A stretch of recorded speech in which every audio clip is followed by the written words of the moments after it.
Bonjour à tous, ici Edouard Moncomble et bienvenue dans cette vidéo. Dans cette vidéo, je vais vous partager 3 choses à venir mettre en place pour venir diminuer le niveau de risque de votre portefeuille. Donc dans cette vidéo, on va voir des ajustements structurels que vous allez pouvoir apporter à vos investissements pour avoir un portefeuille moins sensible aux conditions de marché. Alors la première chose que vous allez pouvoir mettre en place dans votre portefeuille, c'est vous assurer de bien être diversifié. La diversification, c'est quelque chose que certainement vous entendez très souvent, mais pour une bonne raison, c'est que c'est super important. Regardez, je vais vous expliquer rapidement. Admettons que vous avez un portefeuille avec 1000 $. Ok. Bon. Vous investissez ces 1000 $ dans la compagnie A qui fait un rendement de 10%, par exemple, dans une année. Bon, c'est comme si vous aviez fait donc 100 $ de gain. 10% de 1000 $, 100 $. Super. Par contre, votre risque est concentré uniquement dans cette compagnie-là. Donc, si cette compagnie, par exemple, fait faillite et disparaît ou perd 50% de sa valeur, bien vous perdez 50% de valeur de votre portefeuille ou la totalité si la compagnie fait faillite. Maintenant, admettons que vous avez toujours vos 1000 $ à placer, okay? Sauf que au lieu d'investir ça dans une seule compagnie, vous répartissez ça par exemple dans 2 compagnies. Vous mettez 500 $ dans la compagnie A et vous mettez 500 $ dans la compagnie B. Admettons les 2 compagnies, vous trouvez 2 compagnies qui font 10% de rendement dans l'année. Okay? Donc c'est-à-dire que la première compagnie, vous allez faire 50 $ de gain, donc 10% de 500 $. Et la deuxième compagnie, pareil, vous allez faire 50 $, donc 10% de 500 $. Quand on additionne ces deux 50 $, ça nous donne 100 $. Donc on peut bien voir qu'on a fait exactement le même gain. Okay? Sauf que la différence, c'est qu'au lieu que votre risque soit 100% concentré dans une seule compagnie ici, bien là votre risque est divisé par 2. Vous avez une partie du risque dans la compagnie A, une partie du risque dans la compagnie B. Donc si jamais il y a une des 2 compagnies qui fait faillite, eh bien vous avez perdu simplement 50% de votre portefeuille au lieu de la totalité. Cependant, si aucune des compagnies fait faillite, vous avez exactement le même rendement. Donc, vous n'avez vraiment aucune raison de ne pas venir diversifier votre portefeuille. C'est super important parce que vous allez avoir techniquement les mêmes performances, mais vous allez diminuer grandement votre niveau de risque.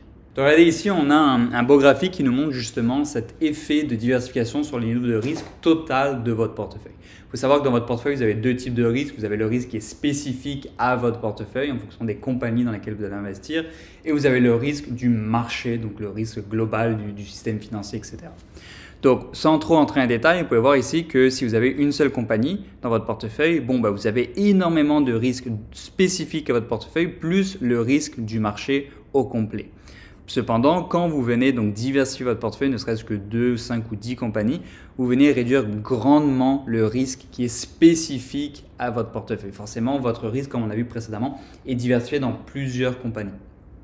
Okay, donc le risque qui est vraiment spécifique à votre portefeuille propre est largement réduit et plus on vient diversifier son portefeuille, plus on peut voir que le niveau de risque total de son portefeuille vient s'aligner avec le risque du marché de façon générale qui est lié vraiment à l'économie. Okay. Donc très important de venir diversifier, au moins avoir jusqu'à une vingtaine de compagnies dans votre portefeuille. Après, on peut voir que plus on avance, plus chaque compagnie ajoutée n'a plus forcément d'impact. Donc une bonne façon de venir diversifier son portefeuille, c'est de passer par des FNB ou des fonds. Parce que quand vous faites une transaction, vous achetez un fonds. À l'intérieur des fonds, vous pouvez retrouver habituellement plusieurs dizaines de compagnies. Okay? Donc comme ça, vous êtes assuré en passant par des FNB de quand même être bien diversifié et de venir vraiment éliminer le risque qui est spécifique à votre portefeuille. La deuxième chose que vous allez pouvoir mettre en place pour venir réduire le niveau de risque de votre portefeuille, c'est tout simplement de venir sélectionner des compagnies qui ont un coefficient bêta inférieur à celui du marché. Donc, qu'est-ce que c'est qu'un coefficient bêta? C'est tout simplement en fait une mesure qui va vous aider à déterminer le niveau de risque d'une compagnie par rapport au marché de référence. Donc par exemple, le marché par rapport à lui-même a un coefficient bêta de 1. C'est le même niveau de risque, c'est la même sensibilité.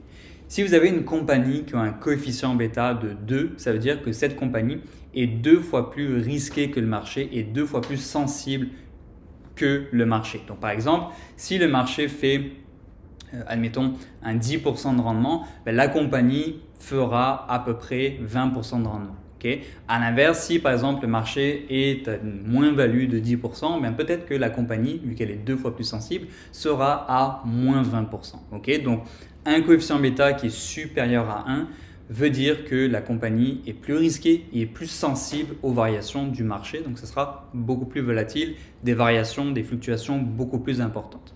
À l'inverse, si vous avez un coefficient bêta qui est inférieur à 1, ça veut dire tout simplement que la compagnie a un niveau de risque inférieur à celui du marché et moins sensible aux variations du marché. Donc si vous souhaitez venir diminuer le risque de votre portefeuille pour être moins sensible aux variations du marché, tout simplement, vous pouvez sélectionner des compagnies ou certains secteurs d'activité qui ont donc un coefficient bêta inférieur à 1. Donc comment est-ce que vous faites pour pouvoir retrouver le coefficient bêta? C'est très simple, vous pouvez aller tout simplement ici par exemple sur Yahoo Finance. Vous tapez ici par exemple le nom d'une compagnie, on peut essayer par exemple la Banque Royale.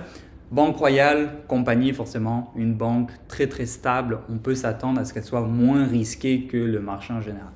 Et effectivement, on peut voir ici un coefficient bêta de 0,84. Si on prend maintenant Shopify, qui est une compagnie vraiment de croissance technologique, logicielle, on peut voir ici donc que le coefficient bêta est de 2,37. Donc on peut voir que Shopify est une compagnie qui a un niveau de risque beaucoup plus important que le marché. Donc on peut s'attendre à avoir peut-être de meilleures performances sur long terme, mais du moins beaucoup plus de fluctuations. Donc selon le niveau de risque que vous souhaitez avoir dans votre portefeuille, vous pouvez sélectionner des compagnies ou des fonds qui ont des coefficients bêta plus ou moins importants. Donc par exemple, si vous voulez venir réduire le niveau de risque dans votre portefeuille, vous pouvez venir sélectionner des fonds, des FNB ou des compagnies qui ont un coefficient bêta inférieur à celui du marché. La troisième chose que vous allez pouvoir mettre en place dans votre portefeuille pour venir diminuer le niveau de risque, c'est tout simplement venir vous diversifier, mais dans différents secteurs d'activité. Okay? Faites attention que votre portefeuille ne soit pas concentré trop dans un seul secteur d'activité. Que vous ayez par exemple 50% de votre portefeuille dans le secteur technologie de l'information. Okay? Parce que si jamais ce secteur plante, ça va être une catastrophe pour votre portefeuille. Okay? Toujours vous assurer d'être bien diversifié dans les différents secteurs d'activité et d'essayer si possible de ne pas dépasser 30% dans un secteur d'activité spécifique. Également, on veut être bien diversifié géographiquement. On ne veut pas être 100% au Canada ou 100% aux États-Unis ou 100% à l'international, mais être bien réparti quand même dans les différentes géographies. Alors c'est sûr qu'on veut toujours être surpondéré en Amérique du Nord, notamment aux États-Unis, parce que c'est là qu'historiquement il y a le plus de performance, mais on veut quand même être bien réparti ailleurs pour que si jamais il y a un problème économique dans une des géographies particulières, que notre portefeuille ne soit pas trop impacté. Également, c'est très important de venir incorporer d'autres classes d'actifs. Ça, c'est des choses qu'on voit très rarement parmi les investisseurs autonomes, surtout ceux qui débutent en bourse, c'est d'aller 100% en action. Okay, ça peut être bien, c'est ce qui procure le plus de rendement à long terme, mais sachez que vous avez un niveau de risque important. Alors si vous avez 25 ans, très bien, mais si vous avez 40, 50, 60 ans, soyez conscient du niveau de risque que vous prenez en étant 100% en action. Donc le fait de venir incorporer d'autres classes d'actifs va vous permettre également de venir davantage sécuriser votre portefeuille, notamment par exemple en venant inclure des obligations.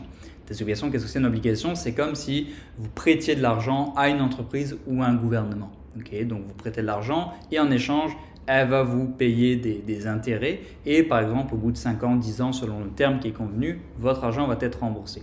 Donc si l'entreprise va très très bien, vous n'allez pas pouvoir en profiter parce que vous avez simplement prêté de l'argent et par exemple vous avez 5% en retour par année. Par contre, si jamais l'entreprise va mal, du moment qu'elle ne fait pas faillite, vous ne serez pas impacté non plus. Vous allez avoir votre argent avec les 5% d'intérêt, par exemple. Donc si vous souhaitez avoir un portefeuille qui est plus sécuritaire, vous allez tout simplement venir augmenter la portion de revenus fixes, d'obligations et venir diminuer la portion d'actions. Donc ça, c'est vraiment très important également à garder à l'esprit selon le profil de risque que vous avez et ce que vous souhaitez atteindre avec vos investissements. Donc pourquoi est-ce qu'on veut être dans différentes géographies? Pourquoi est-ce qu'on veut être dans différents secteurs d'activité? Pourquoi est-ce qu'on veut être dans différentes classes d'actifs? Tout simplement pour venir renforcer le niveau de diversification de notre portefeuille et augmenter donc la protection du capital de notre portefeuille. Donc nous, ce qu'on veut, c'est avoir plusieurs composantes dans notre portefeuille pour être bien diversifié. Mais on ne veut pas que chacune de ces composantes évolue en même temps, au même moment. Okay? Parce que sinon, si tout évolue de la même façon, la diversification n'est pas forcément très bonne. On veut que chacune des composantes forcément nous procure du rendement, mais pas forcément de la même façon et pas forcément en même temps, au même moment. Okay? Donc par exemple ici, on a une matrice très intéressante qui nous montre donc, le niveau de corrélation entre les différentes classes d'actifs. Donc on peut voir ici par exemple, pourquoi est-ce qu'on parle souvent d'actions et d'obligations? Parce que le niveau de corrélation est extrêmement faible. On peut voir que les obligations par rapport ici aux actions américaines, S&P 500 par exemple, a un coefficient de corrélation de 0,37. Donc qu'est-ce que ça veut dire? On est vraiment proche de 0, donc ça veut dire que chacune de ces classes d'actifs va pouvoir évoluer chacune de leur côté. Okay, sans forcément impact l'une avec l'autre. Alors, si on avait un coefficient de corrélation de 1, ça veut dire que les deux classes d'actifs bougeraient exactement de la même façon. Là, vu qu'on a un niveau de corrélation de 0,37, c'est que les deux classes d'actifs évoluent dans le même sens, 0,37, mais pas forcément de la même façon. Vous pouvez voir qu'il y a même certaines classes d'actifs qui ont des corrélations négatives. Qu'est-ce que c'est une corrélation négative? C'est-à-dire que quand l'un a tendance à augmenter, l'autre a tendance à baisser. Donc voilà déjà 3 excellents moyens de venir diminuer le niveau de risque de votre portefeuille. C'est des choses qui sont faciles à mettre en place. Il existe également d'autres façons de faire mais qui sont beaucoup plus complexes comme notamment mettre en place des options, donc acheter des contrats d'options pour venir protéger son portefeuille. C'est comme acheter une assurance plus ou moins contre son portefeuille. Également aussi venir shorter, donc vendre à découvert certaines classes d'actifs. Également on peut utiliser des contrats futurs, bref. Après il existe plein d'outils pour venir sécuriser son portefeuille, mais c'est après des choses qui sont beaucoup plus complexes et qui vont demander vraiment d'avoir des niveaux d'actifs beaucoup plus importants.